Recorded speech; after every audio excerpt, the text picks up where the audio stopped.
तो चलिए देखते हैं, आज हम लोग स्टार्ट करते हैं क्लास 11 का पहला चैप्टर स्टार्ट करते हैं। ये देखिए पहला चैप्टर है हम लोग का भौतिक जगत और मापन। कितना मार्क्स का है? 4 मार्क्स का।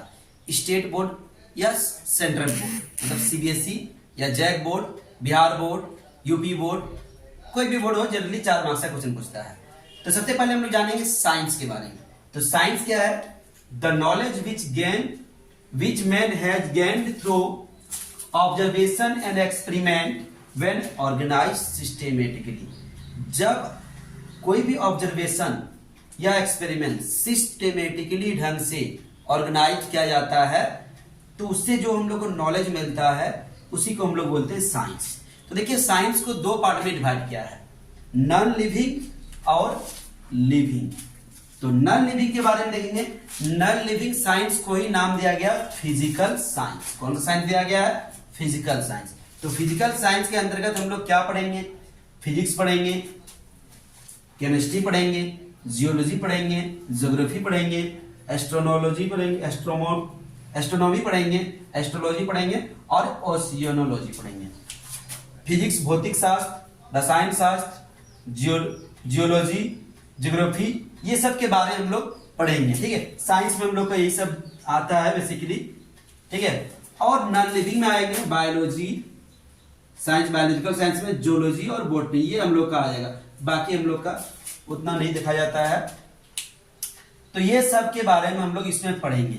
ठीक है, तो चलिए देखते हैं इसके आगे हम लोग कुछ लिखते हैं। ठीक है,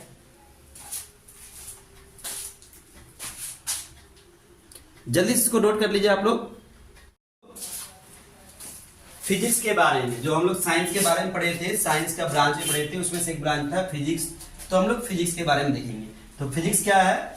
the branch of science which deals with the study of nature and natural phenomena.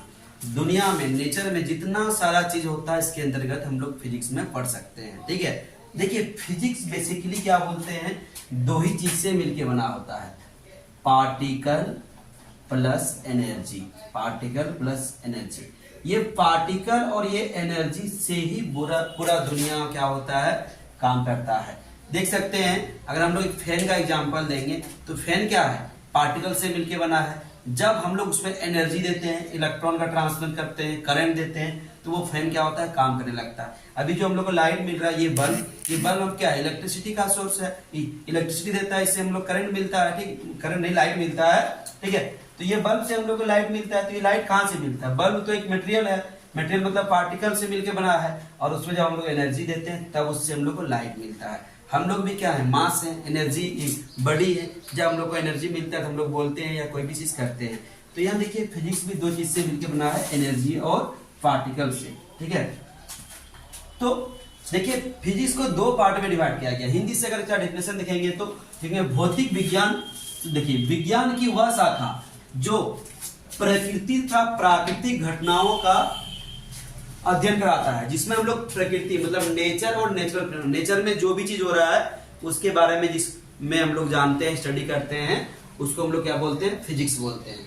तो फिजिक्स के अंतर्गत नेचर में जितना भी चीज हो रहा है, चाहे वोल्केनो हो, चाहे अर्थक्वेक हो, चाहे भूकंप हो, चाहे ज्वालामुखी हो, चाहे कुछ भी हो, ठीक, कोई बड़ी मोशन में है, गति में है, तो क्या है, हम लोग पढ़ेंगे फिजिक्स में। कोई रेस्ट में, विराम में, फिजिक्स में पढ़ेंगे।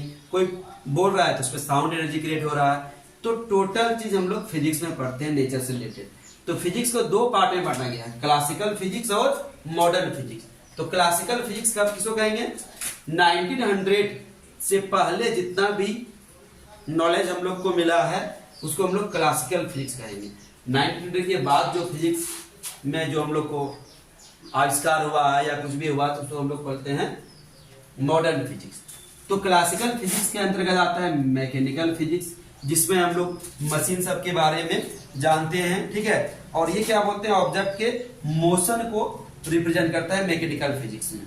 मैकेनिकल फिजिक्स में कोई बड़ी मोशन में है कि रेस्ट में है, मोशन में तो किस टाइप का मोशन है, लीनियर मोशन है, सर्कुलर मोशन है, 1 डायमेंशनल मोशन है, 2 डायमेंशनल मोशन है, 3 डायमेंशनल मोशन है, एक बीम में गति है, द्विबीम में गति है, त्रिबीम में गति है। तो ये सब के बारे में हम लोग पढ़ेंगे मैकेनिकल फिजिक्स में। थर्मोडायनेमिक्स से हम लोग पढ़ेंगे कि हीट के बारे में, हीट कैसे ट्रांसमिशन करता है, हीट को कैसे हम लोग एक बड़ी से दूसरी बड़ी में ट्रांसफर कर सकते हैं। तो बेसिकली हीट के बारे में, हीट टेम्परेचर के बारे में हम लोग पढ़ेंगे थर्मोडायनेमिक्स। और इलेक्ट्रोमैग्नेटिज्म में, इसमें हम लोग पढ़ेंगे इलेक्ट्रिक करंट के बारे में, मैग्नेट के बारे में, रेडिएशन के बारे में, ये इलेक्ट्रोमैग्नेटिज्म में पढ़ेंगे। रिलेटिविटी में हम लोग पढ़ेंगे पार्टिकल के मोशन के बारे में पढ़ेंगे, कोई पार्टिकल किस टाइप का मोशन करता है।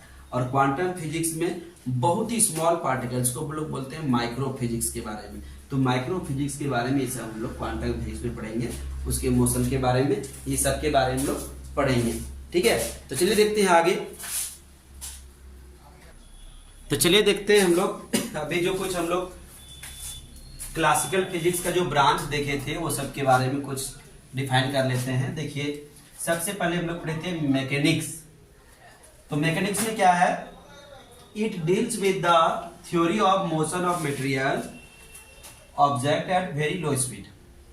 लो स्पीड से, जैसे क्या बोलते हैं, कोई कार, कोई बाइक, कोई ट्रेन, कोई पक्षी किस स्पीड से जाता है, किस तरह से जाता है, उसका स्पीड क्या होता है, 1 डायमेंशन होता है, 2 डायमेंशन होता है कि 3D होता है। तो ये सब के बारे में हम लोग मैकेनिकल फिजिक्स में यानी मैकेनिक्स में पढ़ेंगे। ठीक है। थर्मोडायनेमिक्स क्या है, it deals with the heat, temperature and behaviour of system of very large number of particle. Thermodynamics में हम लोग हीट के बारे में पढ़ेंगे, टेम्परेचर के बारे में पढ़ेंगे, और या तो कोई भी पार्टिकल को जब हम लोग हीट देते हैं, टेम्परेचर देते हैं, हीट करते हैं, तो उसके अंदर का सिस्टम जो होता है वाइब्रेट करने लगता है, तो उसके मोशन के बारे में हम लोग पढ़ेंगे। इसी हम लोग कैलोरीमेट्री पढ़ेंगे, थर्मामीटर पढ़ेंगे, अलग अलग टाइप का थर्मामीटर पढ़ेंगे, Fahrenheit thermometer, Celsius thermometer, Kelvin, Rankine, Reaumur. ठीक है, तो अलग अलग टेम्परेचर स्केल के बारे में भी हम लोग इसमें पढ़ेंगे। इलेक्ट्रोमैग्नेटिज्म, ठीक है, उसमें हम लोग क्या पढ़ेंगे, देखिए, it deals with the study of electricity, magnetism and electromagnetic radiation. तो इसमें हम लोग पढ़ेंगे इलेक्ट्रिसिटी के बारे में पढ़ेंगे, इलेक्ट्रिक चार्ज के बारे में पढ़ेंगे, इलेक्ट्रिक करंट के बारे में पढ़ेंगे। ठीक है, मैग्नेटिज्म, मैग्नेट के बारे में पढ़ेंगे, मैग्नेट में क्या पोल होता है, मैग्नेट कैसे बिहेवियर करता है, इलेक्ट्रिक फील्ड में कैसे बिहेव करता है, इलेक्ट्रोमैग्नेट कैसे बनाते हैं, अलग अलग चीज के बारे में हम लोग इसमें पढ़ेंगे मैग्नेट से related. Electromagnetic radiation, electromagnetic radiation में इलेक्ट्रोमैग्नेटिक वेव के बारे में पढ़ेंगे, radio wave, microwave, infrared, visible, किसका फ्रीक्वेंसी ज्यादा होता है, किसका वेवलेंथ ज्यादा होता है, वेवलेंथ ज्यादा होने से क्या होता है, स्पीड कैसे डिपेंड करता है रेडिएशन का वेवलेंथ और फ्रीक्वेंसी पर, ये सब के बारे में इस चैप्टर में हम लोग पढ़ेंगे। अब हम लोग एक एक चैप्टर के बारे में स्टडी करेंगे। हम लोग जानेंगे नेचर में कितना फोर्स होता है, उस सब के बारे में जानेंगे, कौन सा फोर्स सबसे पावरफुल होता है, स्ट्रांग होता है, कौन सा फोर्स दुर्बल होता है, प्रबल होता है, ये सब के बारे में हम लोग जानेंगे। तो जल्दी से आप लोग इसे नोट कर लीजिए।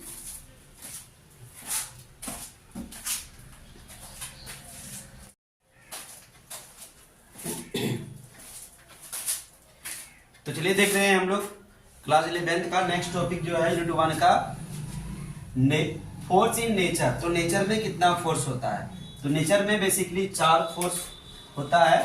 पहला क्या है, ग्रेविटेशनल फोर्स, दूसरा है वीक फोर्स, तीसरा है इलेक्ट्रोमैग्नेटिक फोर्स, और चौथा है न्यूक्लियर फोर्स। तो एक एक करके हम लोग सबके बारे में जानेंगे। सबसे पहले हम लोग देखते हैं ग्रेविटेशनल फोर्स क्या होता है, इसके बारे में जानेंगे। ठीक है, तो ग्रेविटेशनल फोर्स यानी कि गुरुत्वाकर्षण बल, क्या बोलेंगे, गुरुत्वाकर्षण बल, ये इसका हिंदी हो गया गुरुत्वाकर्षण बल। तो गुरुत्वाकर्षण बल क्या होता है इसके बारे में हम लोग जानेंगे। क्लास 11th में इसके लिए एक चैप्टर ही बना दिया गया है ग्रेविटेशनल, ठीक, ग्रेविटी। तो उसमें हम लोग डिटेल में पढ़ेंगे। अभी थोड़ा सा कुछ जानेंगे। कोई भी दो बॉडी है, कोई भी दो मास है जिसके सेंटर से कुछ दूरी यहाँ आर शो कर दिए, ये मास हो गया m1, ये मास हो गया m2। तो दो मास के बीच जो अट्रैक्शनल फोर्स लगता है, दो द्रव्यमान के बीच जो आकर्षण बल लगता है, इसी बल का नाम है क्या, गुरुत्वाकर्षण बल। ठीक है, तो गुरुत्वाकर्षण बल क्या होता है, इसके लिए बहुत ज्यादा मास चाहिए। अगर हम लोग जैसे कि ये दो मार्कर है, दो मार्कर के बीच हम लोग ग्रेविटेशनल फोर्स निकालेंगे तो बहुत ही स्मॉल होगा। ठीक है, जैसे कि अर्थ और मून के बीच, अर्थ और सन के बीच, मार्स जुपिटर के बीच, पृथ्वी अलग अलग ग्रहों के बीच जो लगता है तो ये है गुरुत्वाकर्षण बल। तो गुरुत्वाकर्षण बल का गुण क्या है, इसके हम लोग बारे जानेंगे, इसका प्रॉपर्टी क्या है। तो सबसे पहले इसका गुरुत्वाकर्षण बल का गुण क्या है, ये एक यूनिवर्सल फोर्स है। यूनिवर्सल फोर्स मतलब क्या हो गया, जिसको हम लोग बोलेंगे हिंदी में यह एक सार्वत्रिक बल है। यूनिवर्सल फोर्स पहला गुण क्या हो गया, it is a universal force, it is a universal force. यह एक सार्वत्रिक बल है, यह एक सार्वत्रिक बल है। सार्वत्रिक बल इसलिए कहा जाता है इसको क्योंकि ब्रह्मांड के किसी भी कोने पर इस बल का मान नहीं बदलता है।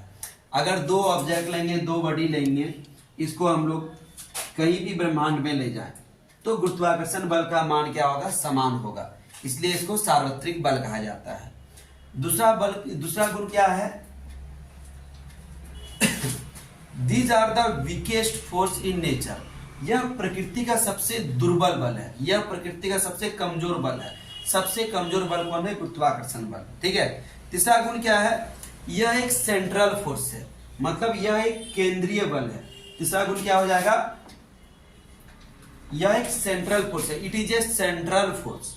ये देखिए दो जो बॉडी है, यहाँ दो मास है, दोनों मास के सेंटर से डिस्टेंस को लिए, कहां से लिए, केंद्र से दूरी लिए, यहां से यहां तक दूरी लिए। ऐसा नहीं कि हम लोग ये दो बॉडी है, हम लोग यहां से दूरी ले लेंगे या यहां से ले लेंगे या तो यहां से ले लेंगे, ऐसा नहीं, ये सब सारा गलत है।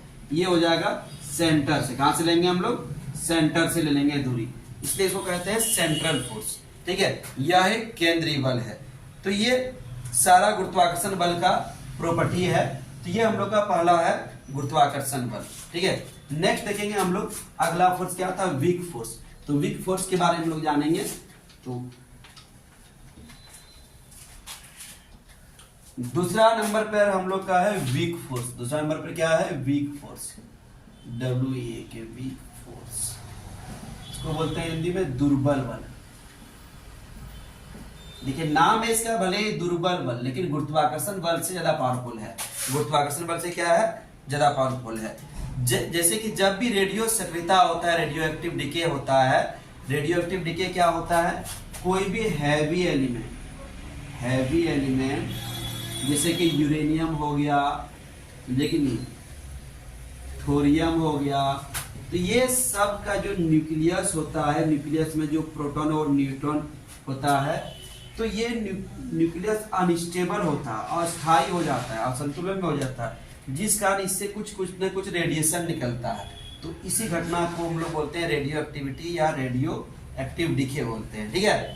तो इससे जब निकलता है, इससे 3 प्रकार का पार्टिकल निकलता है, गामा पार्टिकल, अल्फा पार्टिकल और क्या होता है, बीटा पार्टिकल। तो बीटा पार्टिकल वगैरह जब निकलता है तो एक फोर्स लगता है, और उसी फोर्स का नाम क्या है, वीक फोर्स यानी दुर्बल बल, ठीक है। तो दुर्बल बल का देखिए कुछ प्रॉपर्टी बता रहे हैं दुर्बल बल का।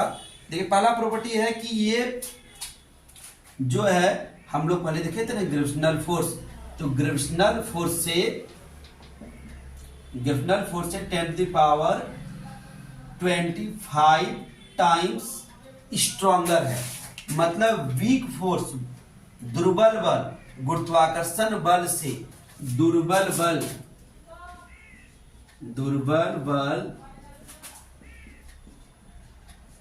गुरुत्वाकर्षण बल से 10⁻25 गुना प्रबल है।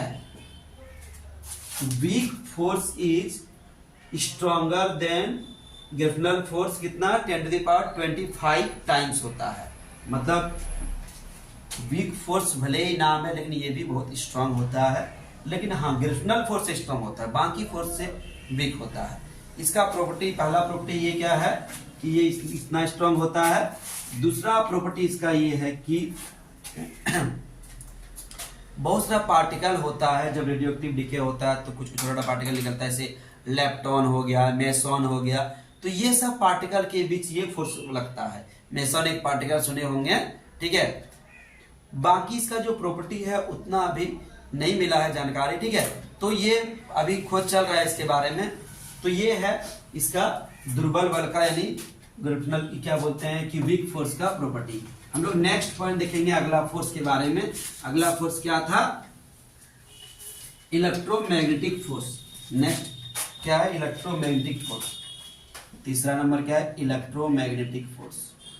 इलेक्ट्रोमैग्नेटिक फोर्स जिसको बोलते हैं विद्युत चुंबकीय बल। विद्युत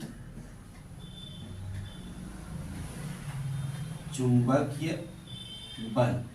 तो विद्युत चुंबकीय बल में सिर्फ विद्युत और चुंबकीय बल नहीं आता है, इसके अलावा दूसरा बल आता है, जैसे कि आ गया तनाव बल आ गया, घर्षण बल आ गया, उसके बाद स्प्रिंग। कोई स्प्रिंग में अगर कोई वस्तु को लटका देंगे तो जो बल लगेगा ये भी क्या है? विद्युत चुंबकीय बल के अंतर्गत ही आता है।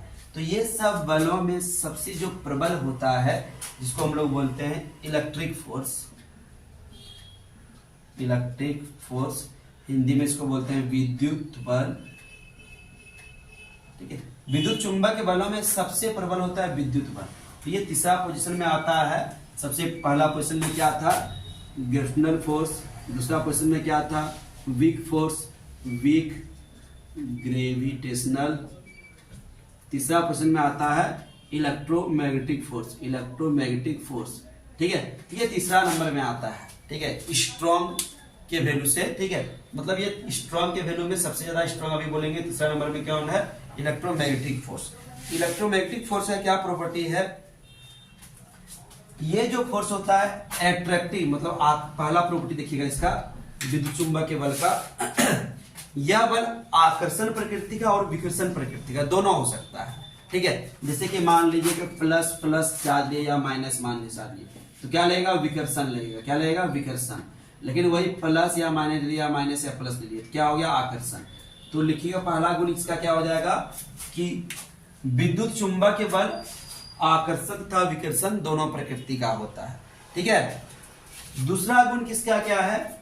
ये बल क्या होता है? दूरी के वर्ग के व्युत्क्रमानुपाती होता है। जितना भी है जो भी बल होगा ये दूरी के वर्ग के व्युत्क्रमानुपाती होता है। इसको बोल सकते हैं कि ये स्क्वायर इनवर्स लॉ को फॉलो करता है। कौन सा लॉ को? Square inverse. स्क्वायर और इनवर्स लॉ को फॉलो करता है। यह बल दूरी के वर्ग के व्युत्क्रमानुपाती होता है। तो ये इसका दूसरा गुण है, ठीक है। इसका तीसरा गुण क्या है?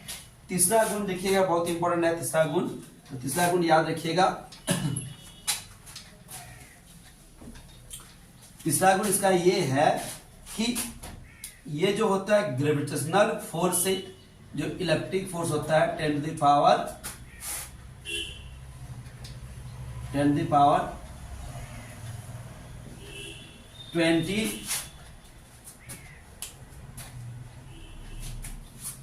36 टाइम्स स्ट्रॉन्गर होता है। इलेक्ट्रिक फोर्स अगर हम लोग ऐसे रेशियो निकालेंगे कि electric force by gravitational force तो कितना आ जाएगा? 10 to the power 36। Electric force gravitational force से 10 to the power 36 time stronger होता है। लेकिन अगर वही हम लोग कंपेरिजन करेंगे किससे? वीक फोर्स से, तो 10 to the power 11 times stronger होगा। कितना टाइम होगा? 10 टू द पावर 11 टाइम्स होगा। देखिए विद्युत बल गुरुत्वाकर्षण बल से 10⁻36 गुना ज्यादा पावरफुल होता है, लेकिन विद्युत बल दुर्बल बल से 10 टू द पावर 11 गुना अधिक प्रबल होता है, ठीक है। तो ये दोनों पॉइंट याद रखना है। तीसरा इसका गुण हो जाएगा क्या? नेक्स्ट गुण हो जाएगा इसका यह एक सेंट्रल फोर्स है। जैसे कि हम लोग ग्रेविटेशनल फोर्स में देखे थे कि सेंट्रल फोर्स को कहते हैं, इसमें दूरी को हम लोग सेंटर से लेते हैं। डिस्टेंस को कहां से लेते हैं? सेंटर से लेते हैं, ठीक है। तो ये भी क्या है? इलेक्ट्रिक फोर्स यानी इलेक्ट्रोमैग्नेटिक फोर्स भी क्या है? सेंट्रल ही फोर्स है, ठीक है। अगला देखते हैं हम लोग। अगला प्रॉपर्टी क्या है? ये फोर्स कंजर्वेटिव फोर्स है, मतलब यह एक संरक्षी बल है। यह एक क्या है? संरक्षी बल है, ठीक है। तो ये सारे गुण है किसका? इलेक्ट्रोमैग्नेटिक फोर्स, विद्युत चुंबकीय बल का। अब बचा हम लोग का चौथा बल जिसका नाम है नाभिकीय बल यानी न्यूक्लियर फोर्स। तो चौथा बल के बारे में हम लोग जानेंगे। देखिए चौथा बल क्या नाम है? Nuclear force. Nuclear force, nuclear force, जिसको बोले थे हम नाभिकीय बल। क्या नाम देते हैं? नाभिकीय बल। तो ये नाभिकीय बल क्या है? कोई भी परमाणु, ये मान लीजिए परमाणु है, इसके सेंटर में रहता है इसका नाभिक, तो नाभिक में दो ही कण रहता है, प्रोटॉन और न्यूट्रॉन। परमाणु के नाभिक में कौन सा कण रहता है? प्रोटॉन और न्यूट्रॉन। तो प्रोटॉन और न्यूट्रॉन के बीच जो आकर्षण बल लगता है इसी को बोलते हैं नाभिकीय बल। तो न्यूक्लियर फोर्स क्या है? बोल सकते हैं the force exert between the nucleons, nuclear मतलब proton and neutron, at the nucleus, परमाणु के नाभिक में जो बल लगता है इसका नाम क्या है? न्यूक्लियर फोर्स है। ठीक है,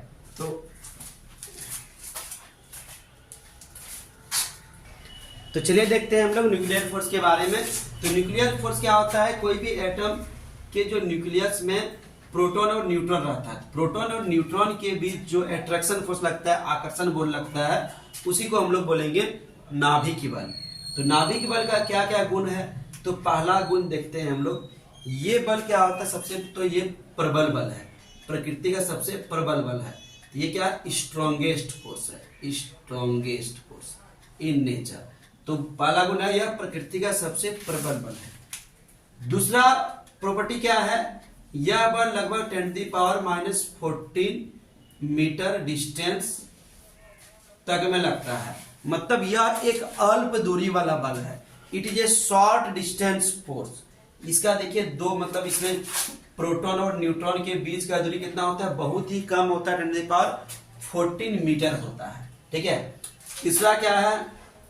यह एक आकर्षण प्रकृति का बल है। कैसा प्रकृति का बल है? आकर्षण, एट्रैक्टिव इन नेचर, इसको बोलते हैं एट्रैक्टिव नेचर। यह बल का प्रकृति क्या होता है? एट्रैक्टिव होता है। यह कौन सा बल है? यह बल आकर्षण प्रकृति का होता है। ठीक है। चौथा गुण क्या हो जाएगा? यह बल चार्ज पर डिपेंड नहीं करता है, चार्ज पर डिपेंड नहीं करता है, आवेश पर यह बल निर्भर नहीं करता है। आवेश रहे, जैसे कि हम लोग जानते हैं कि न्यूट्रॉन पर कोई आवेश नहीं होता है, तो न्यूट्रॉन और प्रोटॉन के बीच में यह आकर्षण बल लग सकता है, और लगता भी है। मतलब प्रोटॉन न्यूट्रॉन के बीच बल लग सकता है, प्रोटॉन के बीच बल लग सकता है, न्यूट्रॉन के बीच बल लग सकता है, किसी के बीच भी बल लग सकता है। यह बल आवेश पर निर्भर नहीं करता है। It is independent from charge. Nuclear force is independent from charge. यह चौथा गुण हो गया। पांचवा गुण इसका क्या हो गया? देखिए पांचवा गुण जानिए। तो पांचवा गुण इसका यह है कि nuclear force non central force है। महत्वपूर्ण गुण है नॉन सेंट्रल बल। यह एक अकेंद्रीय बल है, अकेंद्रीय मतलब यह, इसमें जैसे बोले थे कि इसका जो प्रोटॉन का सेंट्रल या न्यूट्रॉन का सेंट्रल के बीच फोर्स लगेगा, ऐसा नहीं, डिस्टेंस ऐसा लेना जरूरी नहीं है। जैसे कि बाकी में हम लोग लिए थे डिस्टेंस एकदम सेंटर से लिए थे, इसमें लेना जरूरी नहीं है, इसमें लेना जरूरी नहीं है, इसमें ये सेंट्रल फोर्स नहीं है। ठीक है। तो ये हो गया पांचवा गुण। छठा गुण इसका ये हो गया कि ये फोर्स क्या होता है कि सैचुरेटेड फोर्स है। ये सैचुरेटेड फोर्स क्या होता है? देखिए जानते हैं हम लोग सैचुरेटेड फोर्स क्या होता है। सैचुरेटेड फोर्स मतलब ये, अगर न्यूक्लियस है, यहाँ का ये प्रोटॉन और ये न्यूट्रॉन के बीच फोर्स लग रहा है, तो ये प्रोटॉन फिर दूसरा प्रोटॉन या न्यूट्रॉन के बीच फोर्स नहीं लगाएगा। कहने का मतलब है एक प्रोटॉन और एक न्यूट्रॉन के बीच अगर फोर्स लग रहा है, दोनों के बीच बॉन्ड बन गया है, तो ये न्यूट्रॉन अलग प्रोटॉन या अलग न्यूट्रॉन से फोर्स नहीं लगाएगा, ये भी प्रोटॉन या अलग न्यूट्रॉन के बीच फोर्स नहीं लगाएगा। इसको बोलते हैं सैचुरेटेड फोर्स। इसको बोलते हैं हिंदी में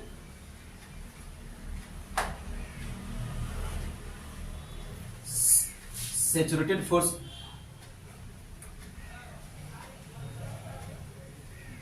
समपोसी बल बोल सकते हैं, या तो इसको बोलेंगे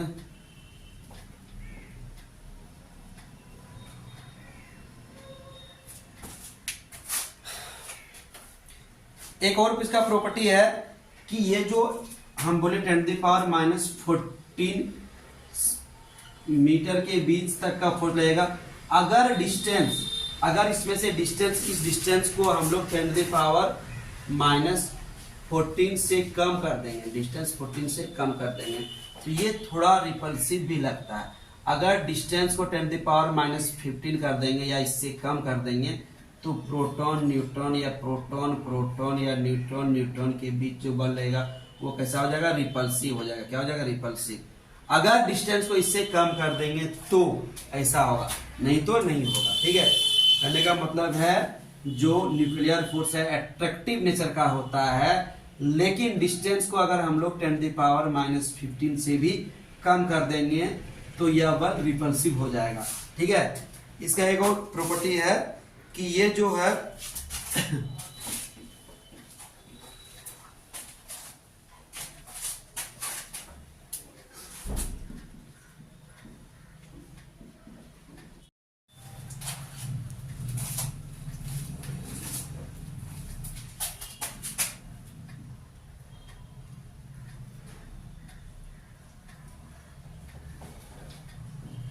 ये बल देखिए, न्यूक्लियर फोर्स ग्रेविटेशनल फोर्स से इतना स्ट्रांग है, न्यूक्लियर फोर्स इलेक्ट्रिक फोर्स से इतना स्ट्रांग है, और न्यूक्लियर फोर्स वीक फोर्स से इतना स्ट्रांग है। ये देखिए है,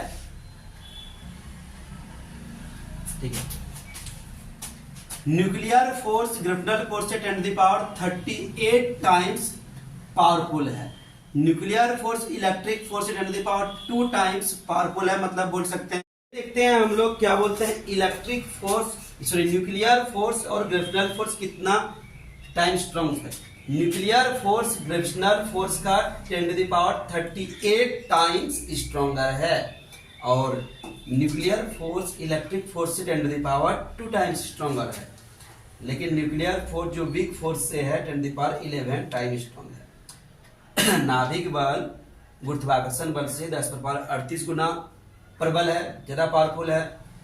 नाभिक बल विद्युत चुंबकीय बल से यानी विद्युत बल से 10⁻2 यानी क्या बोल सकते हैं, 100 गुना ज्यादा पावरफुल है, ज्यादा प्रबल है। और नाभिक बल दुर्बल बल से लगभग 10⁻11 गुना ज्यादा प्रबल है। अब हम लोग पढ़ेंगे सिस्टम ऑफ यूनिट। ठीक है, तो चलिए देखते हैं सिस्टम ऑफ यूनिट।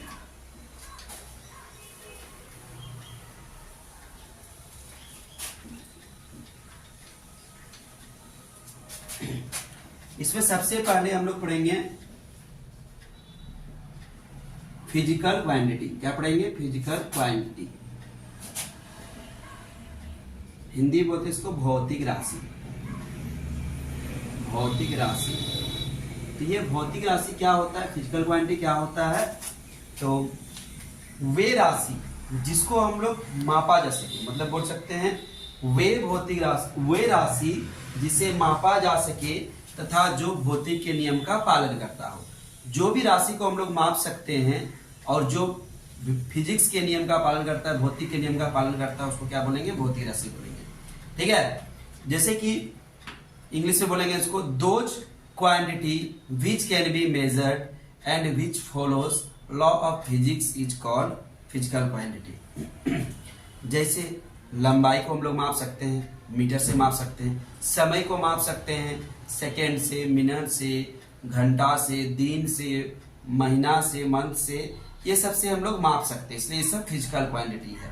द्रव्यमान को, जैसे कि ये मार्कर कितना वजन का है, इसको माप सकते हैं, ये सब फिजिकल क्वांटिटी है। ठीक है, लेकिन किसको माप नहीं सकते हैं, जैसे कि किसी का फीलिंग, कोई सैड है, कोई उदास है, कितना उदास है, माप सकते हैं? ऐसा नहीं बोलेंगे वो 1 घंटा उदास है, 1 किलो उदास है, 2 किलो उदास है, नहीं माप सकते हैं। तो किसी का फीलिंग को हम लोग नहीं माप सकते हैं, तो वो भौतिक राशि के अंतर्गत नहीं आता है, वो भौतिक राशि नहीं है। तो भौतिक राशि को दो तरह से, 2 भागों में बांटा गया है। ठीक है, पहला क्या है, मूल राशि, मूल या इसी को कहते हैं आधारी राशि, आधारी राशि, इंग्लिश में बोलते हैं फंडामेंटल या बेसिक क्वांटिटी। ये फंडामेंटल या बेसिक क्वांटिटी क्या होता है, वे भौतिक राशि जो स्वतंत्र हो, किसी दूसरे पर निर्भर नहीं हो, उसको हम लोग कहते हैं मूल राशि। Those physical quantity which is independent, which does not depend on other quantity, it's called fundamental quantity.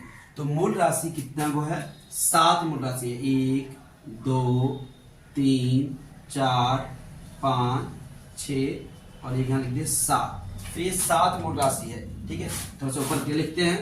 देखिए 1 2 3 4 5 6 7। सबसे पहले देखिए लंबाई, लंबाई मीन्स लेंथ। ठीक है, तो लंबाई का एसआई मात्रक क्या होता है? मीटर होता है। इसका बीमा क्या होता है? एल होता है। डायमेंशन, बीमा मतलब क्या हो गया? डायमेंशन। बीमा मतलब क्या हो गया?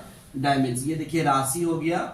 ठीक है, ये देखिए मात्रक हो गया। मात्रक मतलब कैसा मात्रक है? एसआई मात्रक। ठीक है, और ये देखिए बीमा हो गया। बीमा मतलब क्या हो गया? डायमेंशन। बीमा मतलब क्या हो गया? डायमेंशन। डायमेंशन।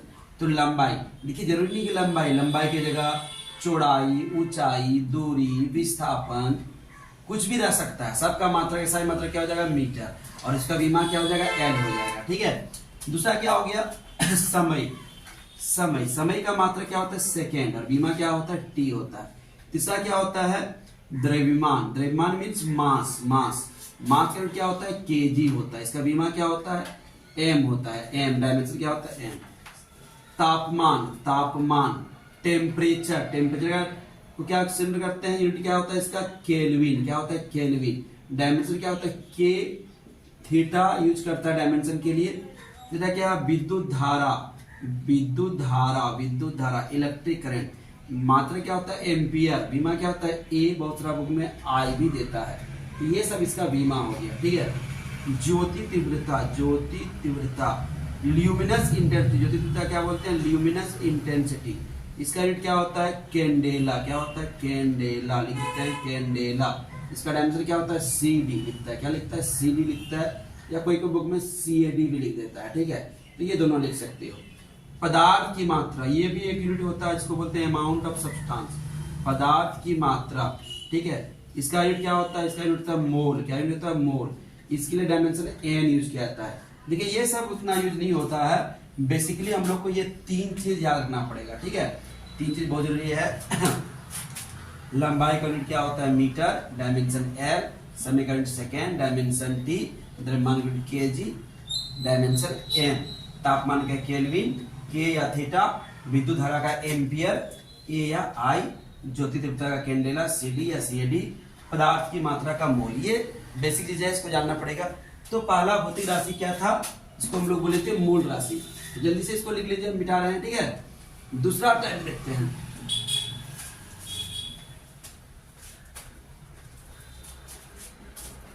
दूसरा 2 नंबर क्या होता है? व्युत्पन्न राशि। क्या होता है? व्युत्पन्न राशि। व्युत्पन्न राशि इंग्लिश में क्या बोलते हैं? इसको derived quantity. DERIVED, derived quantity. Derived quantity. ठीक है, तो डिराइव्ड क्वांटिटी यानी व्युत्पन्न राशि क्या है? वे भौतिक राशि जो मूल राशि पर निर्भर हो।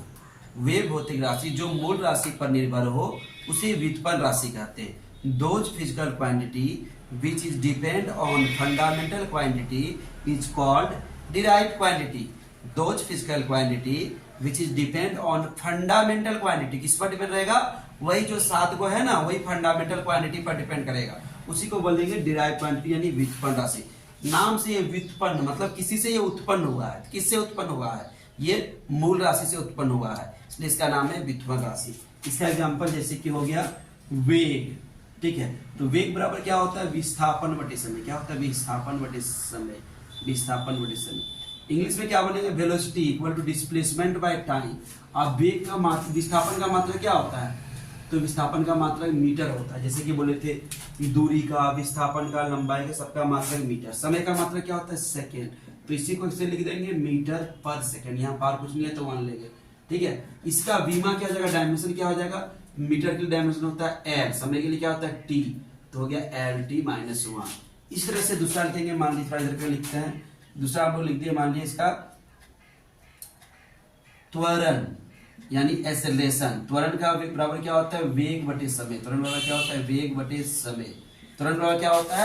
वेग बटे समय। त्वरण बराबर क्या होता है? वेग बटे समय। Acceleration equal to velocity by time. Acceleration equal to velocity by time होता है। तो वेलोसिटी का यूनिट क्या लिखिए? हम लोग लिखे हैं मीटर पर सेकेंड। मीटर पर सेकेंड और यहाँ 1 सेकेंड।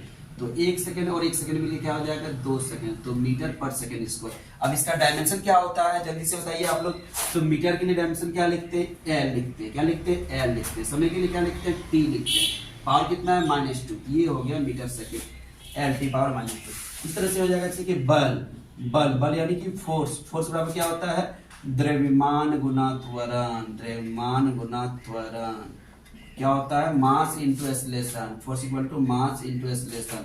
अब मास का यूनिट क्या होता है, केजी, और एक्सीलरेशन का यहाँ है, एक्सीलरेशन का हम लोग निकाल चुके हैं त्वरण का, तो लिखेंगे मीटर पर सेकंड स्क्वायर। ठीक है, इसका डायमेंशन क्या हो जाएगा, केजी के लिए होता है डायमेंशन एम, मीटर के लिए डायमेंशन क्या होता है, मीटर के लिए होता है एल, टाइम के लिए क्या होता है t-2। ये देखिए डायमेंशन इसका हो गया। ये इसका इस यूनिट का एक और नाम है, सबका दो नाम नहीं होता, वो नाम क्या है, वो नाम है न्यूटन। तो इसी तरह से हम लोग और भी बहुत सारा चीज का होता है, बहुत सारा चीज का निकालेंगे। जैसे कि हम लोग मान लीजिए कार्य यानी वर्क, कार्य यानी क्या होता है, वर्क में क्या होता है, force into displacement. Force into displacement, work बराबर क्या होता है, फोर्स इंटू डिस्प्लेसमेंट। बल, कार्य बराबर क्या होता है, बल गुना विस्थापन। तो बल का यूनिट क्या होता है, यहाँ देख लीजिए, केजी मीटर होता है पर सेकंड स्क्वायर। विस्थापन क्या होता है, मीटर। तो देखिए केजी या 1 मीटर और 1 मीटर क्या हो जाएगा, मीटर स्क्वायर पर सेकंड स्क्वायर। और इसी का नाम दूसरा है जूल, इसी का दूसरा नाम क्या है, जूल। इसका डायमेंशन क्या हो जाएगा, केजी के लिए क्या होता है एम, मीटर के लिए क्या होता है एल स्क्वायर t-2। ये इसका डायमेंशन हो गया। तो इस तरह से हम लोग देखेंगे, आगे देखेंगे, जल्दी से इसको नोट कीजिए आप लोग।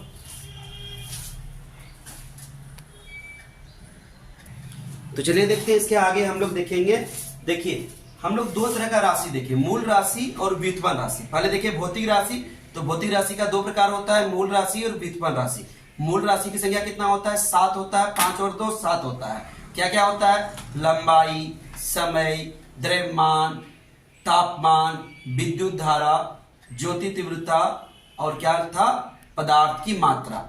7 के अलावा अब देखिए क्या है, व्युत्पन्न राशि। व्युत्पन्न राशि में बहुत सारा होता है, वेग हो गया, त्वरण हो गया, बल हो गया, कार्य हो गया, शक्ति हो गया, दाब हो गया, इस तरह से बहुत सारा होता है। ठीक है, तो उसके अलावा एक अन्य राशि होता है, अन्य मात्रक होता है, इसका नाम है संपूरक मात्रक। ठीक है, ये संपूरक मात्रक क्या होता है, देखिए 2 संपूरक मात्रक होता है, समतल कोण और ठोस कोण।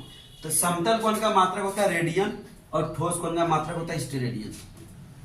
ये 2 फिजिकल क्वांटिटी ऐसा है, ये 2 ऐसा भौतिक राशि है जिसका सिर्फ मात्रक होता है, विमा नहीं होता है। विमा क्या होता है, नहीं होता, सिर्फ मात्रक होता है। तो पूछेगा कौन सा भौतिक राशि है जिसका सिर्फ मात्रक होता है, विमा नहीं होता है, तो समतल कोण और ठोस कोण।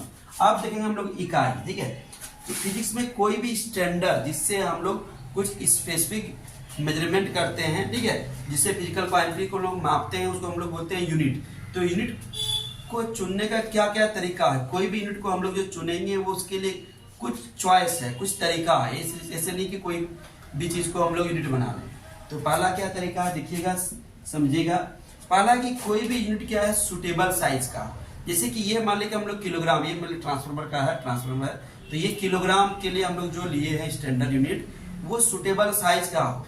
ये नहीं कि ये किलोग्राम एक लिए तो वो बहुत बड़ा साइज का हो, तो फिर ले जाने में दिक्कत होगा। इसलिए पहला क्या है, वह सुटेबल आकार का हो। It should be suitable in size, या सही आकार का हो या निश्चित आकार का हो।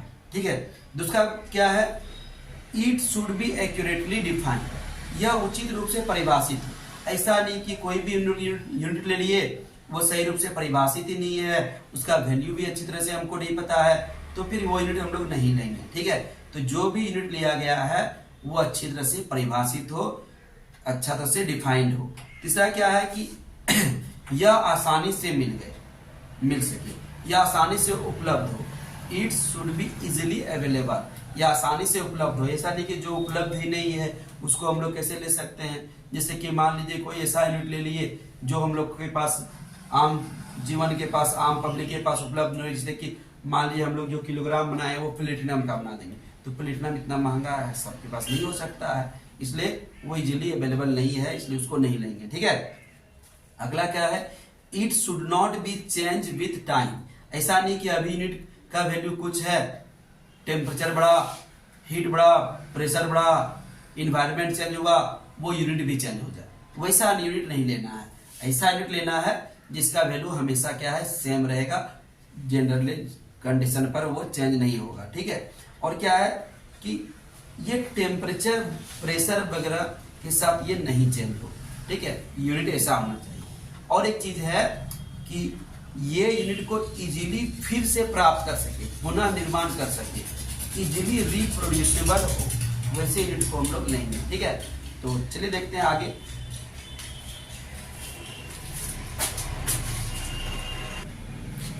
तो चलिए देखते हैं हम लोग कुछ सिस्टम ऑफ यूनिट है, अलग अलग यूनिट का सिस्टम है, ठीक है।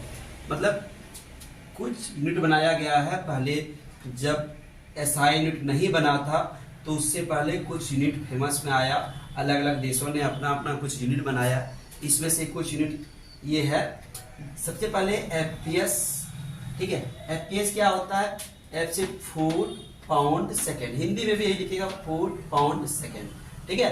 तो ये एफपीएस का फुल फॉर्म हो गया। सीजीएस का सेंटीमीटर ग्राम सेकेंड, एमकेएस का मीटर किलोग्राम सेकेंड। ये अलग अलग देशों द्वारा अपनाई जाने वाली मात्रक पद्धतियां हैं जो अलग अलग देश पहले अपनाते थे। इंडिया में भी बहुत सारा यूनिट था, जैसे कि हम लोग मेजरमेंट के लिए फुट का यूज करते थे पहले, लेकिन लंबाई को हम लोग फुट से मेजर कर लेते थे, ठीक है। अभी इंडिया में कट्ठा बीघा ये सब सिस्टम चलता है, ठीक है। तो ये सब सिस्टम अलग अलग कंट्री द्वारा लिया जाता था। लेकिन जब इंटरनेशनल बिजनेस स्टार्ट हुआ, एक कंट्री से दूसरा कंट्री बिजनेस करने लगा, तो लोगों को समझने में दिक्कत होने लगा। कोई जैसे कि पाउंड में मेजर करता है, कोई ग्राम में, कोई किलोग्राम में, तो ये सब प्रॉब्लम होने लगा। तब 1960 में, कब 1960 के आसपास में, ठीक है, एक नया सिस्टम सभी देशों ने मिलकर बनाया, और उस सिस्टम का क्या नाम है? SI system, SI unit. और उस एसआई यूनिट में वही 7 फंडामेंटल क्वांटिटी को लिया गया जो हम लोग स्टार्टिंग में पढ़े थे इसमें से। लेकिन नहीं, क्या क्या लिया गया था? लेंथ के लिए लेंथ, टाइम, मास, ठीक है, लंबाई, समय, द्रव्यमान, ये सब जो 7 बताए थे वही 7 को लिया गया, ठीक है। और सभी देशों ने मिलके उसका यूनिट डिसाइड किया, मात्रा डिसाइड किया, सब चीज डिसाइड किया। तो ये हम लोग का हो गया, ठीक है। तो इसको लिख लीजिए जल्दी से आप लोग।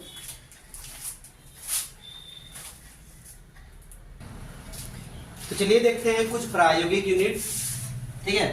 तो सबसे पहले देखिए एस्ट्रोनॉमिकल यूनिट। तो एस्ट्रोनॉमिकल यूनिट क्या होता है? पृथ्वी और सूरज के केंद्र के बीच की दूरी को एस्ट्रोनॉमिकल यूनिट कहा जाता है, ठीक है।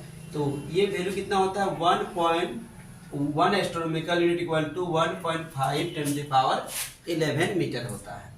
दूसरा क्या है? Light year. लाइट ईयर क्या होता है? 1 ईयर में लाइट जितना डिस्टेंस ट्रेवल करता है, 1 वर्ष में प्रकाश द्वारा तय की गई दूरी को प्रकाश वर्ष कहते हैं, ठीक है। एस्ट्रोनॉमिकल यूनिट को बोलते हैं खगोलीय वर्ष, खगोलीय वर्ष। इसको बोलते हैं प्रकाश वर्ष, प्रकाश वर्ष, ठीक है। तो 1 लाइट ईयर मतलब 1 वर्ष में प्रकाश द्वारा तय की गई दूरी। 1 वर्ष में प्रकाश कितना दूरी तय करेगी उसको कहते हैं प्रकाश वर्ष, यानी लाइट ईयर शॉर्ट में होगा।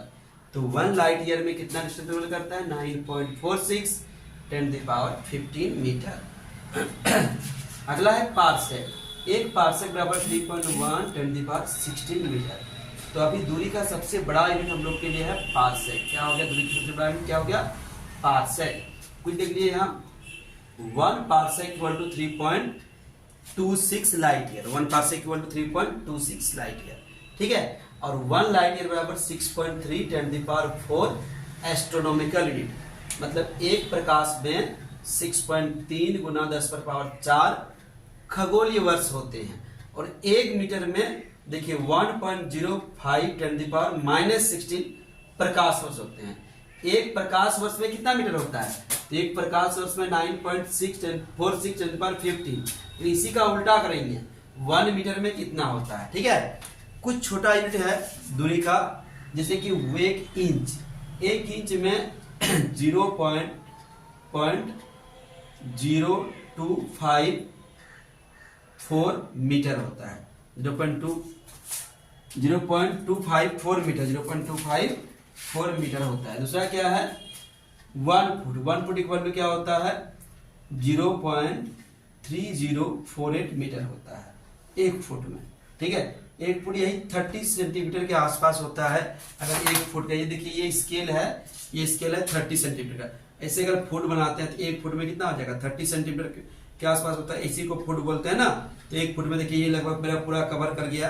ठीक है, तो 1 फुट में 30 सेंटीमीटर के आसपास होता है। ठीक है, तो 1 फुट मतलब 30 सेंटीमीटर।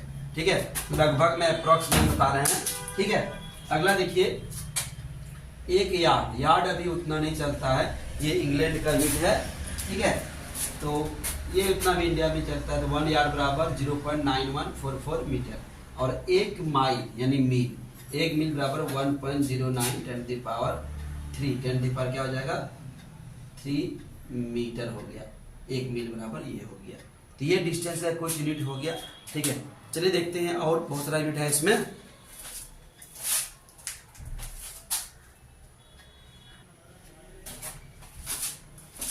तो विद्यार्थियों आगे जितना भी होगा एक और वीडियो में हम लोग पढ़ेंगे, जिसमें हम लोग बीमी सूत्र के बारे में पढ़ेंगे, डायमेंशनल फॉर्मूला, बीमी सूत्र का अवलोकन करेंगे, उसका बीमी सूत्र का उपयोग क्या है, उसका दोष क्या है, डायमेंशन एनालिसिस जिसको बोलते हैं वो सब करेंगे। और एरर पढ़ेंगे। ठीक है, त्रुटियां क्या होती है, उसका प्रकार भी क्या क्या होता है उसके बारे में पढ़ेंगे।